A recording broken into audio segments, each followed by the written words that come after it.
Okay, so I wanted to talk about the journey of love and kind of use the tarot cards as sort of a visual kind of aid in a sense. So I'm using the suit of cups, which cups in tarot represent love and emotions, and I'm using the minor arcana of the ace all the way through the 10 of cups. Okay.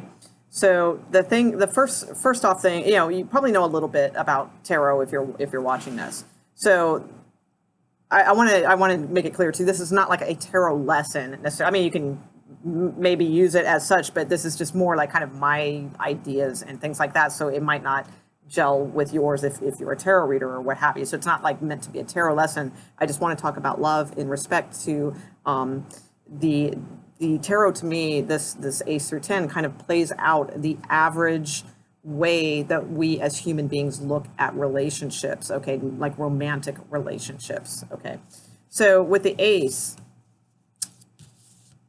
the thing about tarot cards is the reason I'm using tarot cards is because our relationships that we have, our romantic relationships with our partner, there is always like an esoteric force to that also. We just see things on a very like psychological, mental plane, but there's always that like sort of cosmic element to things too. So that's why I thought it would be cool to blend the both. So with the Ace of Cups in tarot represents a beginning, a new start. There is a cup of love being handed. What's really interesting too is it is kind of being handed out of the clouds, like here you go. So it's a little bit of a universal gift, if you will. And the thing is, the other person, if you connect and you both are going to connect and become like a partnership and that sort of thing, the other person is receiving one of these as well.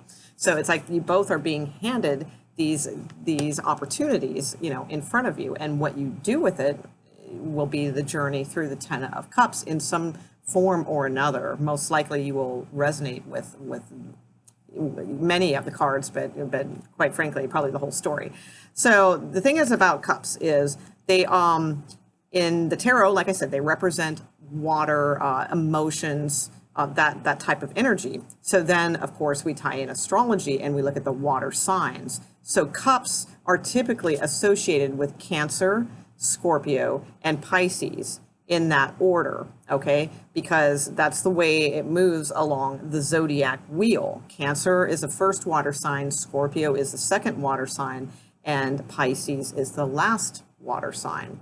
So therefore, the tarot cards also correspond with such things. So the first group of tarot cards, the beginning, if you will, typically, that would be ruled by Cancer type energies. There's different planets involved, but I'm going to keep it simple. That is about nurturing something and sharing emotions and feelings and connecting and that type of thing, right? Then we come to the middle group of tarot cards, kind of in the center, and then we kind of run into a few problems. I'll show you some of those, but where we kind of move into the 5 of Cups, the 6 of Cups, not a bad card, but that has some other meanings. The 7 of Cups, those types of the 8 of Cups, those energies, those are more related towards Scorpio. Okay, so Scorpio's in the middle. We have Cancer, we have Scorpio, we have Pisces. So Scorpio is the transition point, okay, and Scorpio itself in tarot is represented by the Death card. I'm sorry, let me back up a second. Since we were talking about Cancer in the beginning of the relationship, that card, the card that represents Cancer, is the Chariot. So the Chariot moves forward. The Chariot wants a victory. The Chariot is trying to reign the positive and negative of a situation and control the reins towards a victory. Okay, so now we have this middle section that is represented by Scorpio, and we have all these like upset emotions and up and down and confusing, all these types of emotions going on all of a sudden because we're in the middle. We're in the middle of the relationship, okay? And that is, Scorpio is it's ruled by Mars, but I go for Pluto. I'm a Scorpio myself, and I don't know. I mean, Mars, yeah, okay, definitely, but Pluto also, which is very evolutionary and like pushes to the root of things and pulls them out and looks at them and dissects them and then makes decisions about them. And that's usually where we're at in the middle of a long-term relationship. We get to a phase where we're looking at things. There's things that will depress us. There's things we find out because we're kind of natural detectives, and we discover things about people, and then that kind of hurts us or makes us feel invisible. Maybe we're not getting as much attention as we used to in the beginning phase with the nurturing of Cancer. Okay, so now we're exploring the relationship. We're dissecting it. We're pulling it apart and exploring the underworld of it. Also, Scorpio, sexual energy, and Mars, lots of power behind different things. So all this kind of stuff is going on in the middle. All right. Then towards the later part of the tarot, we get into a little bit more kind of different types of cards, right? And it ultimately ending, with the Ten of Cups, which is, is it Mars and Pisces? What is it? Mercury and I forget. Anyway, it's all Pisces energy, the latter part of the cards in the 1s through 10s. Okay, so we're in the third phase, and depending on this transition period between the 7th and the 8th, the seven of Cups and the 8 of Cups, depending on that transition, then that will decide what we manifest with the 9 of Cups. Okay, so we will either walk away from something, or we will ultimately have this ultimate fulfillment of the 10 of Cups, which is representing Pisces and all of this type of energy. So with the 10 of Cups, it's Mars and Pisces. So Mars, again, is power, and Pisces is like all encompassing. It is the last sign of the zodiac wheel. Okay, when you're doing an astrology type wheel, Pisces, it's the last sign, right? So ultimately that means encompassing all of this into one. And so that's why the 10 of Cups is so, it's a family, because you're not thinking of yourself. You are accepting, all of this, the things, that are wrong or unright and all of that, and interweaving it into your family, your emotional fulfillment, not just based on yourself, but on the whole picture. So that's why we have those types of cards. So depending on where you are in a relationship, for instance, the 7 of Cups, the 7 of Cups is typically read as sort of like having a lot of options, being a little overwhelmed, being confused, all those types of things. But when we look at it in context of how a relationship goes, so when we see this card, if this comes up in your general readings, or if this comes up in your personal readings, or what have you, this means you're in that middle phase of the relationship. So it's a card. I always equate it with the, I don't know if all of you are going to be familiar with this phrase. If you're younger, you may not be, but most people my age are familiar with the 7-year itch. And that's in reference to relationships seem to hit this magical point of 7 years, where then it's like, then they're itching to do something else. They want to either mix it up, or they want to leave, or they don't know what they want. A lot of like maybe midlife crisis type things come into play at this time. And that's what the 7 of Cups is. It's looking at things from an ego point of view. And from what you decide, whichever cup you choose at this point will determine your path to this emotional fulfillment of the 10 of Cups, which everyone will get eventually. That's just more cosmic, so I don't want to go in there. But so you start seeing kind of how this stuff works, and like the middle group. In fact, like the 5, 6, and 7. The 5 of Cups here, feeling very kind of invisible, not getting enough attention, really focusing on the things that you learned about a person by their activities, how they dealt with with their family. Like here's the thing. When you guys are first hanging out, okay, you guys, the first steps, you guys are really connected. All right, you're looking at each other face to face. You are exchanging emotions here. You are like kind of making a contract, a binding or whatever between each other. All right, you're both into each other at this point. This is the beginning phase of a relationship. then we have this kind of transition card. So now you guys have been holed up in the apartment together, you know, like all into each other and all that kind of stuff. But now it's kind of time to step out and maybe, I don't know, actually go out and get some dinner, you know, around people instead of just ordering in the motel room, right? You know, or hotel room, whatever, depending on your status.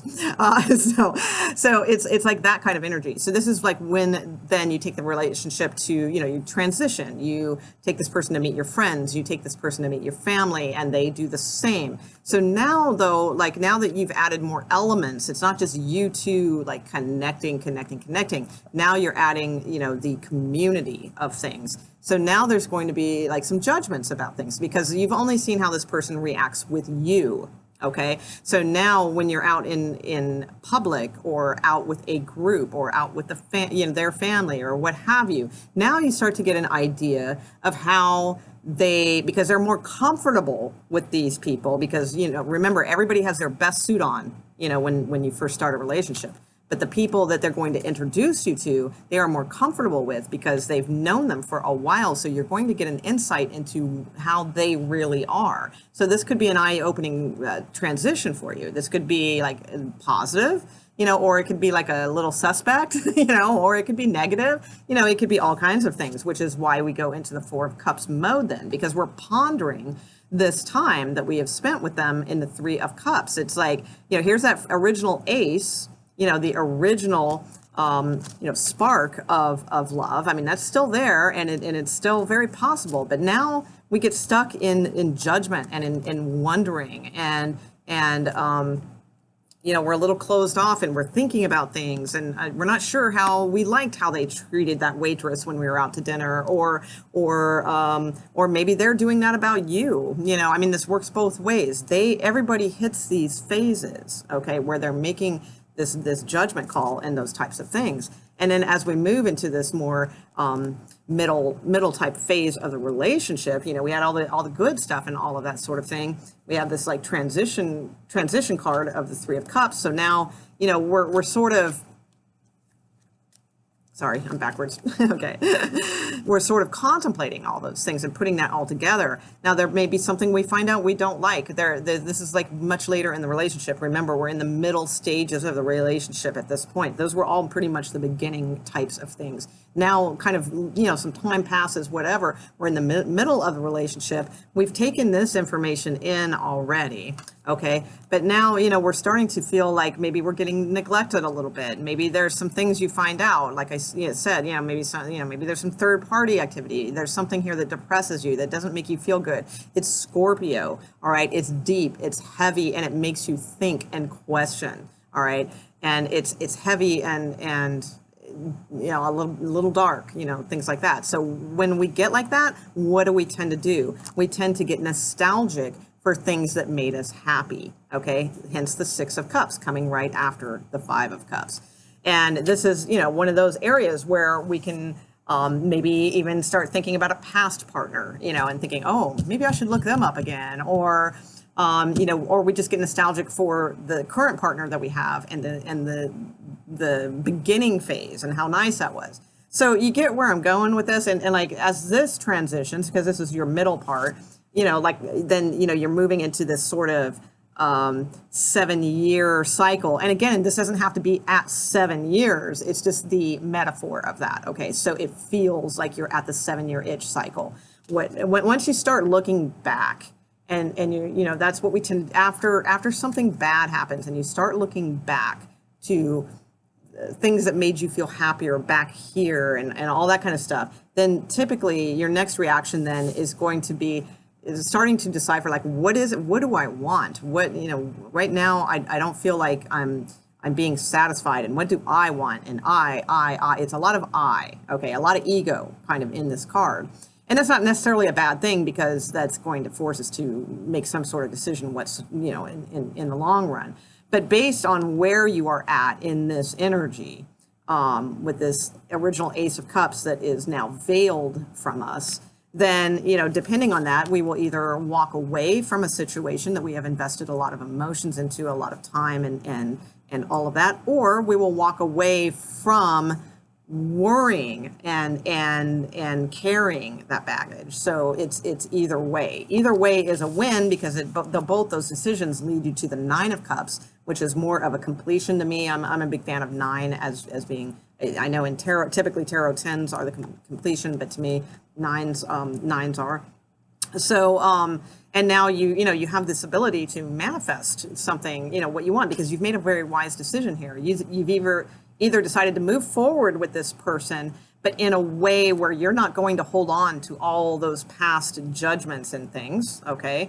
Or you're moving on because you know that you're not going to reach your Ten of Cups with this particular person at this time. Okay, so either way is a wise decision, and that gives you like this kind of special, like, relief, break, a window to manifest what it is you truly do want. Okay. And then we get here, like I said, to the Ten of Cups. Some of you will, well, everybody makes it eventually, but the Ten of Cups is like your family, because it's Pisces, it's Mars, and the power is in Pisces. So, which is the last chart, the last sign of the chart. So it's the culmination of knowing that it's not just about you. It's about you, because we're all like this one energy. So that's why you reach this emotional fulfillment. Okay.